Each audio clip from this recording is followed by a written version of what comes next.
നമ്മള് രാവിലെ തന്നെ അജിലാന മുടി വെട്ടാനാ വന്നത്. നിങ്ങൾ ഫൈനൽ ലുക്ക് ഒന്ന് നോക്കിക്കേ. ഫ്രണ്ട്സിത്തെ ചേരമിനെ എല്ലാവരും താടി ഷേവ് ചെയ്ത് എന്തെങ്കിലും പറയാ. ഇവൻ ഇത് വണ്ടി എടുത്തപ്പോൾ മുസ്താഖിനെ മുമ്പ് അതും കഴിഞ്ഞ് നമ്മള് നേരെ നാട്ടിലെത്തിയപ്പോൾ നമ്മളറിയണത് ഗ്രൗണ്ടിൽ കുത്താൻ പോസ്റ്റില്ല. മോളെടുക്കണമെങ്കിൽ നമുക്ക് ടൂൾസ് വേണ്ടേ, അതിന്റെ കയപ്പാണ് ഇത് കാണുന്നത്. പിന്നെ പിള്ളേരെ എൻട്രിയാണ് ടൂൾസ് എടുത്തുകൊണ്ട്.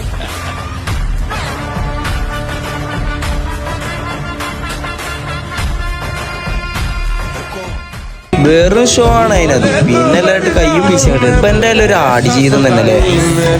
പറിക്കാൻ സമ്മതം കിട്ടി എടുക്കാൻ. മുള മുറിക്കണ മുന്നേ തന്നെ ഇപ്പം കൊയ്യുന്ന നമ്മൾ പിന്നെ പവറിൽ അങ്ങോട്ട് അരിഞ്ഞതാണ് കാണുന്നത്. കണ്ട അവിടെ കുടുങ്ങി മൂഞ്ചി ഗ്യാസ്. പിന്നെ മിർഷ സാധനമായിട്ട് വന്നപ്പം എല്ലാവരും സ്ട്രോങ് ആയി. നമ്മളവിടെ പണിയെടുക്കുമ്പോൾ ഇവര് ദബടെ ഇരിക്കണം. എല്ലാവരും വെള്ളം കുടിച്ചു. നമ്മൾ വിജയിച്ചു ഗായ്സ്. ഒന്ന് കുറിച്ച് ഈ താത്ത ഉണ്ടായത് പിന്നെ പെട്ടെന്ന് അങ്ങോട്ട് പണി കഴിഞ്ഞു. വാട്സ്ആപ്പ്, ഫേസ്ബുക്ക്, ഇൻസ്റ്റാഗ്രാം, യൂട്യൂബ്,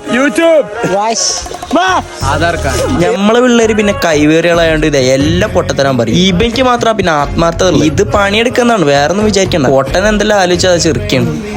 പിള്ളേരെ നമ്മള് സാധനം എടുത്തിട്ടാ നമ്മള് മുറിച്ച മോളെല്ലാം കൂടി പിന്നെ നാട്ടിൽ എത്തിക്കാൻ തുടങ്ങി. LTT ഉണ്ടായോണ്ട് സുഖമായി. കണ്ടിട്ട് പോടാ.